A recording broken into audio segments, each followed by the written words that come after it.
సింపుల్గా పుదీనా రైస్ ఇలా చేసేయండి. లంచ్ బాక్స్లోకి పర్ఫెక్ట్గా సూట్ అవుతుంది. దీనికోసం ముందుగా మిక్సీ జార్లో పచ్చిమిరపకాయలు, అలాగే అల్లము, వెల్లుల్లిపాయలు వేసుకొని, అలాగే ఒక గుప్పెడు పుదీనా కూడా వేసేసుకొని, కొద్దిగా వాటర్ వేసుకొని పేస్ట్ చేసేసుకొని పక్కన పెట్టుకోవాలి.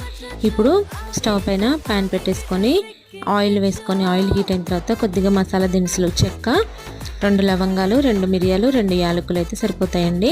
ఆవాలు, జీలకర్ర, అలాగే పల్లీలు, జీడిపప్పు పలుకులు కూడా వేసేసుకొని వీటిని మంచిగా వేయించుకున్న తర్వాత మిక్సీ పట్టుకున్న పేస్ట్ ఉంది కదండి, అది కూడా వేసేసుకొని కొద్దిగా కరివేపాకు కూడా వేసుకొని పచ్చివాసన పోయే వరకు ఫ్రై చేసుకోవాలి.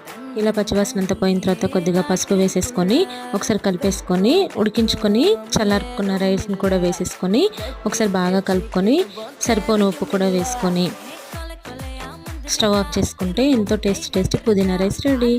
మీరు కూడా తప్పకుండా ట్రై చేయండి. వీడియో నచ్చితే లైక్ చేయండి. ఎలా ఉందో కామెంట్ చేయండి. తప్పకుండా నా ఛానల్ని సబ్స్క్రైబ్ చేసుకోండి.